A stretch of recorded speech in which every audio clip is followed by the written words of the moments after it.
сіз өзгерсеңіз, айналаңыздағы адамдар қалай өзгереді? Біздің подсознанияда, түп санамызда әр қайсымыз жайлы ақпараттар бар. Менің түп санамда мен жайлы, сіздің түп санаңызда сіз жайлы деген секілді. Енді осы түп санадағы ақпарат, мысалға, қазақтың мына сөзін өте қатты жақсы көремін, мақалын, өзіңді өзің сыйласаң, өзге келіп иілер деген қазақта күшті мақал бар. Яғни бұл жерде не айтып тұр? Өзіңді өзің сыйласаң деген сөз, өзіңе дұрыс қарап, өзіңді құрметтеп, өзіңді сыйлы адам ретінде санап, және өзіңді солай сыйлай білсең, басқалар да сені сыйлайды дейді. Ал дәл солай, мысалға да, осының екінші түрі. Керісінше, өзіңді мысалға сыйламайсың. Қойсаңшы, маған осы да болады дейсің.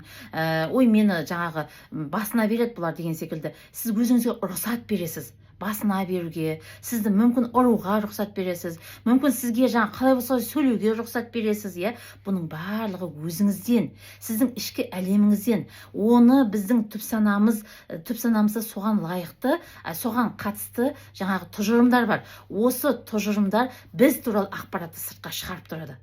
Мысалға, өзіңіз де байқайсыз, кейбір адамдардың қасында тұрып, сіз ол адамға қалай болса сөйлеуге болатынын байқап қаласыз да, ал кейбір адамдар болады, ол адамға уже кішкене сөзіңізді түзеп, дұрыстап, құрметпен сөйлеу керек, осындай адамдарды байқадыңыз ба? Яғни әр адам өзі туралы ақпаратты шығарып тұрады.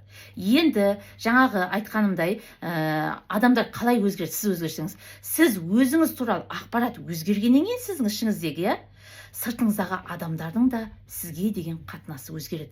Егер де сіз бұған дейін былай ойлайтын болсаңыз, мені басына береді, мені таптай береді, мен кім көрген адам қалай болса солай сөйлей береді деген секілді, сондай сізде не болатын болса, тұжырым болатын болса, біз оны терапия жасау арқылы ол тұжырымды ауыстырып, сізде уже басқаша тұжырым, уже мен елге сыйлы адаммын, мені Аллах керемет құдіретпен жаратты, Аллах деген махаббатпен жаратты деген секілді уже сізде осындай установка пайда бола ма?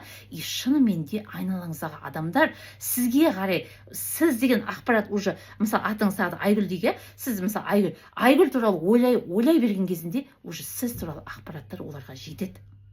Даже сізді көзбен көріп қалса да, сізбен бір жерде кездесіп қалса да, бір үйде тұрып атсаңыз да, уже сіз туралы басқаша ақпарат шығып тұрады. Түсіндіңіз ба? Осылай, міне, сіз өзгерсеңіз, айналаңыз өзгереді деген сол. Ол не обязательно? Бәрін әйелге тақап қою керек па? Әйел өзгерсе, әлем өзгереді деп айтамыз ғой. Сонда барлық нәрсе әйел кінәлі ма деу емес. Сіз әйел болсын, ер азамат болсын, егер сізде бір мәселе болып жатыр, жаныңызға батып жатыр, сіз өзгеріңізші, айналаңыздағы адамдар иншалла өзгереді.